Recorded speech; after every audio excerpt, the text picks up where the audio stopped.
Madame Bernier.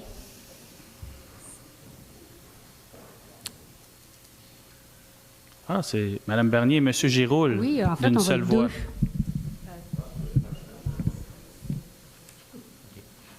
Je vais commencer. Monsieur le maire, mesdames et messieurs membres du conseil municipal. Bonsoir. Bonsoir. Pour suivre l'exemple de M. Allais, s'il me le permet, nous avons 3 questions à vous soumettre sur l'épandage des larvicides BTI à Trois-Rivières. Mais avant cela, nous tenons à déposer officiellement 4 lettres d'opinion qui sont parues dans le Nouvelliste en mai, juin et juillet dernier au sujet des épandages en Mauricie. Mise en contexte, c'est le rappel des opérations d'épandage du BTI, un larvicide dit biologique, contre les insectes piqueurs dans plusieurs secteurs de la ville, qui a sonné l'alarme auprès de plusieurs citoyens préoccupés par ces opérations d'épandage. Plusieurs citoyens de la Mauricie, de Labelle, de Gatineau sont inquiets et l'ont exprimé récemment en argumentant le principe de précaution pour lequel vous êtes sensible, Monsieur Lamarche.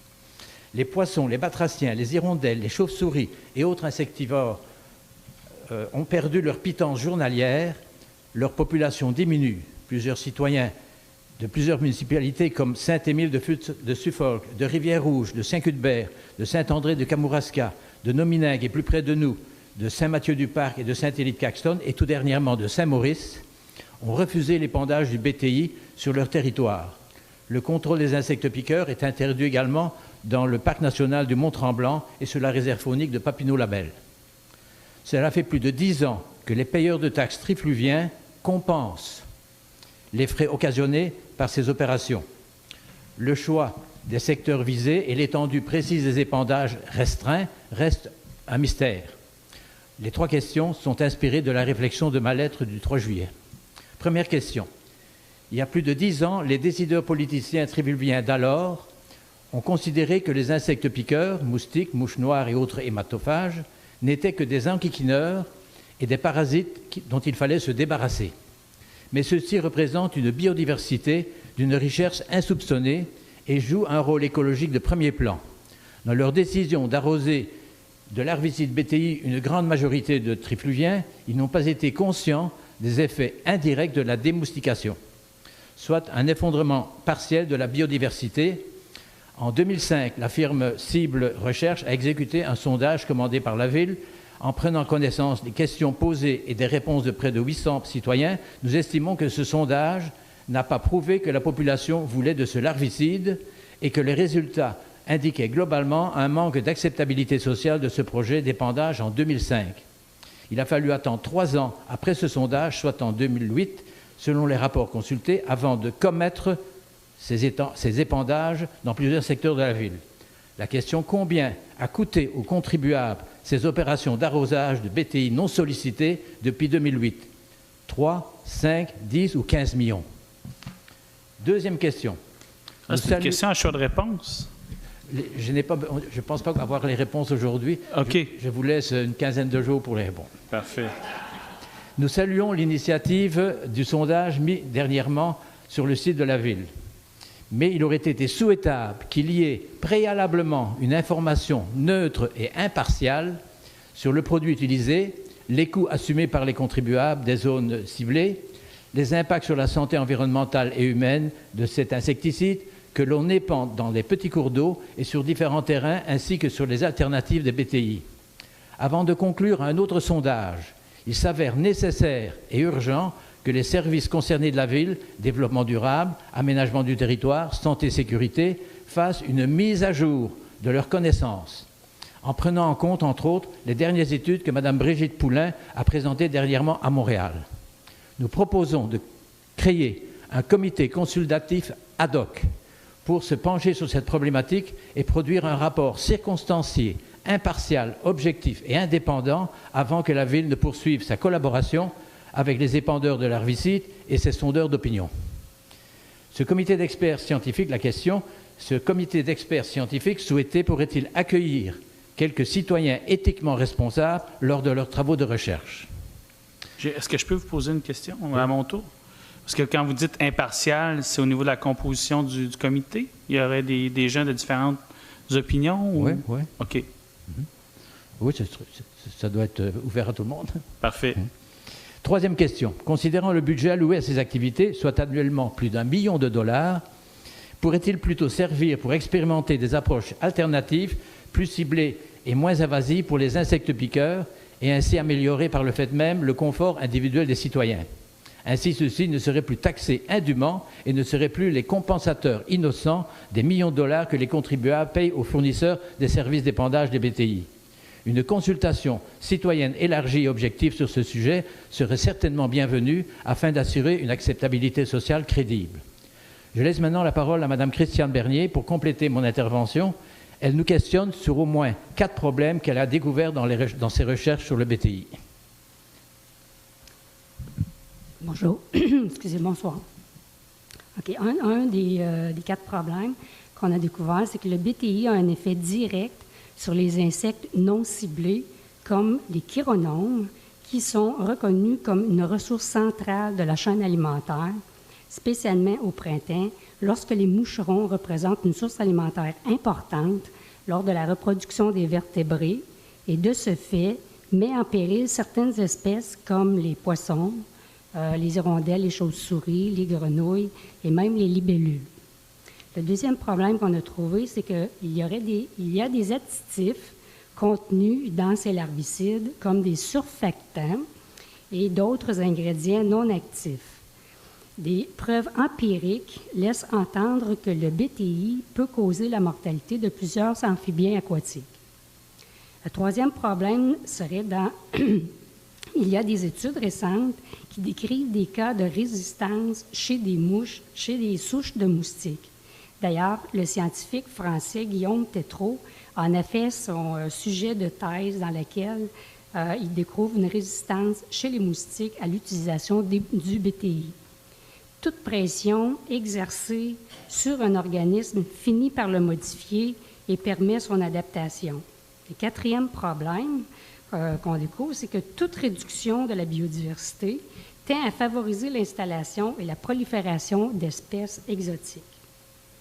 Si c'est seulement pour une question de confort, il est d'avis que cette seule raison n'est pas justifiable. Il faut plutôt apprendre à les accepter dans notre paysage et à cohabiter tous ensemble. Le BTI est peut-être considéré comme biologique, mais en aucun temps écologique, car il affecte la biodiversité et ainsi est incompatible avec le principe de développement durable. Il y a d'autres alternatives aux insectes dans l'immédiat. Merci beaucoup. Écoutez, oui, M. Giroux, vous souhaitiez compléter? Oui. Pour terminer. OK, allez-y. Avez-vous des questions? Pardon? Avez-vous des questions? Bien, oui, mais là, je vous laisse aller. Écoutez, allez-y, M. Giroux, puis après, je vais... Nous pourrons commenter davantage en temps et lieu les documents reçus par la loi d'accès à l'information, entre autres les sondages de 2005 et de 2019, et proposer des alternatives plus éco-responsables et socialement plus acceptables pour faire suite aux dernières études scientifiques qui nous ont interpellés dernièrement et que le futur comité ad hoc espéré devrait pouvoir consulter et considérer dans leur futur rapport. Nous joignons à notre intervention une page de 14 références parmi les nombreux documents consultés que nous demandons à Mme la greffière de partager avec les conseillers concernés par ce dossier pour éveiller leur curiosité. Ces documents sur le thème « Tout ce que vous avez toujours voulu savoir, mais que personne ne vous a dit sur le BTI jusqu'à maintenant » sont extraits, entre autres, d'un site web non-au-bti.org que vous pourrez consulter. Une dernière nouvelle que nous partageons, le 25 juillet dernier, un mémoire a été déposé à la Commission sur les pesticides par les citoyens de Label qui sont contre l'utilisation des BTI. D'autres documents pourront être commentés lors des rencontres du comité consultatif auxquelles nous souhaitons participer activement. Nous vous remercions vivement pour votre très bonne attention à notre intervention éco-citoyenne. Bien, merci à vous. Puis, Merci. Écoutez, rapidement, je tiens à saluer votre vigilance puis votre intérêt pour la chose. Ce qu'on va faire, vous doutez bien que je n'ai pas la réponse à toutes vos questions, je n'ai pas ça dans ma petite poche de derrière. On pourra, même si ce n'est pas dans les habitudes du Conseil, vous arrivez là, dans 2 semaines avec des pistes de réponse, à moins que vous souhaitiez qu'on s'adresse à vous directement. C'est comme vous voulez. Parfait. Bon. Oui, Marie-Annick, tu souhaitais... Ben, Jean, je veux pas partir le débat sur les aspects scientifiques de ce que vous venez de dire, parce qu'on va en discuter longtemps. Mais vous avez demandé le prix. Bien, c'est important de comprendre que c'est un prix par citoyen. Fait que c'est pas tous les citoyens qui payent cette taxe spéciale-là. C'est autour de 30-35 $ par citoyen, dépendamment des endroits. Moi, dans mon porte-à-porte, là, je veux vraiment vous parler d'acceptabilité sociale, parce que je pense que c'est plus la question qui va être importante pour trancher là-dedans. Moi, les gens me parlaient qui en voulaient plus. Ça n'existe pas plus, là, la switch est à on ou à off. Fait que moi, c'est vraiment le message inverse que mes citoyens m'ont donné lors de l'élection, là. C'est-à-dire que c'était quelque chose qui était acceptable pour eux. Il n'y a pas personne non plus dans mon porte-à-porte qui m'a parlé que lui était inquiet. Maintenant, j'ai vu vos lettres, j'ai parlé avec Christiane, j'ai parlé avec Joanne. Fait que c'est pour ça qu'on a commandé le sondage. C'est directement après vos interventions, on a décidé de commander un sondage qui est en train de se dérouler par téléphone et sur Internet pour essayer de voir si la perception a changé. Puis dans le sondage, je ne sais pas si vous êtes allé le faire, mais on demande notamment quelle est la perception des gens. Pour le bénéfice là, de nos spectateurs et de vous là, et de tout le monde, c'est un sondage qui repose sur la perception et la satisfaction. C'est bien ça? Exactement. Pour savoir, est-ce que ce que vous affirmez qu'il n'y a pas d'acceptabilité sociale, bien, on va aller le tester, parce que moi, c'est pas personnellement ce que j'ai vécu sur le terrain, mais on voulait avoir des données un peu plus probantes que ma propre perception. Puis après, ben c'est un peu ce que j'ai discuté là, avec Christiane notamment. Après ça, si on se rend compte effectivement qu'il y a une problématique, qu'on sent que vous n'êtes pas les seuls finalement à penser comme ça, ben oui, là on pourrait aller vers une consultation. Ça serait la prochaine étape logique, là. Puis éventuellement, puis j'en ai même parlé à Christiane aussi, éventuellement, si dans la consultation on se rend compte qu'il y a effectivement des gens qui veulent essayer autre chose, ben pourquoi ne pas faire des projets pilotes? Pourquoi on verra rendu là, mais ça pourrait être de dire oui dans certains quartiers de gens intéressés. Parce que nous, je sais pas, dans le fond, la logique, là, c'est pas de l'argent au budget. C'est pas un revenu pour la ville. Là, cet argent-là, il va directement parce que la population l'a demandé pour l'épandage de BTI. Si la population n'en veut pas, on le retire. Nous, ça nous enlève rien. Juste pour reparler de l'argent, moi, c'est pas tellement l'argent qui me dérange, malgré que au prix que ça coûte, je sais que c'est individuel, que c'est seulement que les gens qui en profitent. Pour ne pas utiliser le mot subir, là, qui le reçoivent, c'est eux qui payent. Mais reste que c'est un budget sur 3 ans de près de 3,5 millions de dollars qui pourrait être utilisé différemment. Bien non, c'est-à-dire qu'on pourrait pas, on l'a pas cet argent-là là, dans les coffres de la ville. Je ne sais pas si vous me suivez. C'est une contribution citoyenne. C'est ça, si on arrête d'étendre le BTI, cet argent-là, on ne l'a pas. Là. OK, cette contribution-là pourrait être utilisée différemment. Sur ces modalités-là, je pense que ça vaudrait la peine peut-être de poursuivre la discussion. Là, mais... Est-ce que je peux juste rajouter un petit quelque chose par rapport au sondage? C'est qu'il y a très, très, très peu d'informations dans le sondage. Tout ce qu'on lit dans le sondage par rapport à qu'est-ce que c'est le BTI? C'est qu'on va dire que c'est un larvicide biologique. Ça met les gens en confiance en partant. Puis l'autre affaire, c'est qu'ils vont dire, dans le sondage, on dit que on retrouve ça, le BTI, de façon naturelle dans l'environnement. Ce qu'on ne dit pas, beaucoup de choses qu'on ne dit pas dans le sondage, c'est les effets secondaires sur l'environnement, sur la biodiversité et le fait qu'il y a d'autres choses qui est rajoutées dans le BTI pour le rendre utilisable sur une grande échelle. Ils rajoutent des choses dedans, puis ça, c'est un secret industriel, on ne saura jamais c'est quoi qu'il y a dedans. Ça me fait penser un peu, vous allez dire, j'ai une analogie un peu catastrophique, là, mais comme le glyphosate qui est potentiellement cancérigène, selon l'OMS, mais que dans 10 ans, on le sait que ça va l'être. Ils vont le dire que c'est cancérigène parce que... Je vais juste vous demander de compléter par respect pour les prochains intervenants. OK, c'est beau. Je vais juste rajouter ça. Ah non, mais voulez-vous finir votre phrase de jeu? Non, c'était ça. Je voulais faire un peu l'analogie. Non, mais effectivement, le sondage, c'est basé sur des données probantes et factuelles. Là. Fait que cette nouvelle l'étude dont vous parlez, qui, elle, dit oui, il y a un impact sur la biodiversité, c'est intéressant et c'est important qu'on en prenne compte, mais elle va à l'encontre de toutes les autres études. Je trouvais que c'est tourner les coins ronds de juste dire qu'on retrouve ça de façon naturelle dans l'environnement. C'est vrai et c'est pas vrai. C'est vrai, oui, mais on rajoute quelque chose dedans qu'on ne connaît pas. Bon, merci beaucoup. Pas vraiment.